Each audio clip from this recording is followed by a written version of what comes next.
Now we're going to take our first look at open guard passing. We're going to look at one of the most basic passes, the slam and go. There are a lot of different scenarios that can lead to this position, but I'm going to show you one very common one. I got caught in Patrick's closed guard. I know that my instructors have told me most of the time I'll pass from a standing position, all right? I would like my awesome super grip hands, you know, good posture, leaning back, but that's unrealistic. Sometimes I don't get that, and the most important thing for me is getting standing. So I put my hands on the chest, never on the floor, and I go to stand up. Oh man, he's made some space. And you can see my arms are starting to get stretched away from my body. A golden rule, I never want my head to get lower than my hips. So if he starts pushing away on my hips and my head comes low, I'm gonna be in trouble. I'm probably gonna get swept. So one of the first things that I can do is I can start to push with my pelvis and rotate back in here. I'm gonna take my hands and I'm gonna re-grip, okay? Now, I'm in a little bit of control, a little bit more control than Patrick. You notice that when I re-grip, I'm controlling on the inside of the pant legs. I did initially take control on the outside, but I roll those hands. Turn for a second.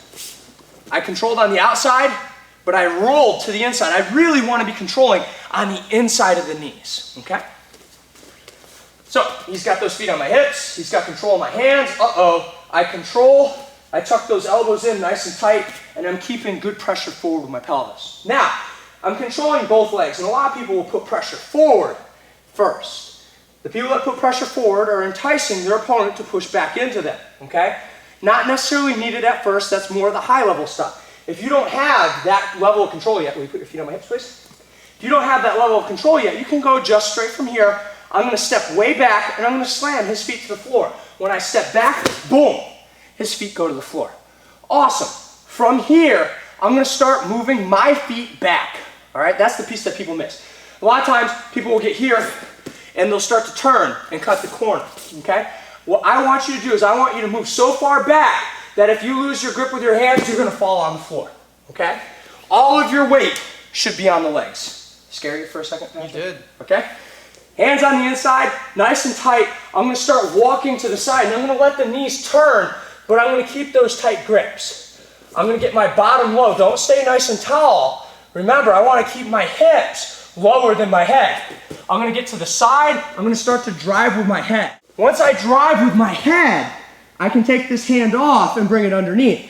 It's very important that I'm basing on his stomach and on his body, so that way, when I let go with this hand, I don't do that belly flop that we were just talking about.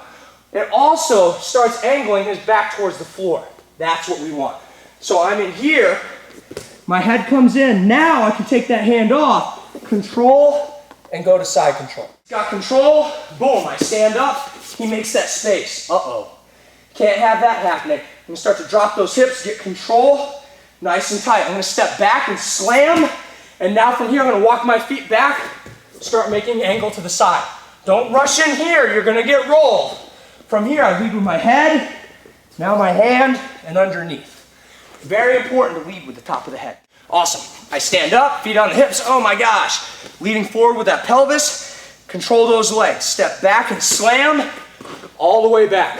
Walk to the side, my butt comes low, I lead with the head, and flatten them out. That head control is so important. Awesome. Patrick's got me in closed guard, I immediately stand up, he makes some space. Look at how I move my pelvis forward, control those pant legs. From here, step back and slam, walk out onto those feet. Start turning, look at how he's on his side. From here, drive with my head, flatten him out. It does not have to be a fast, dynamic pass. The slamming the feet needs to be quick. You need to do the slamming the feet quickly, but the rotation, leading with the head, slow, methodical. You don't want your opponent to have an opportunity to spin underneath you.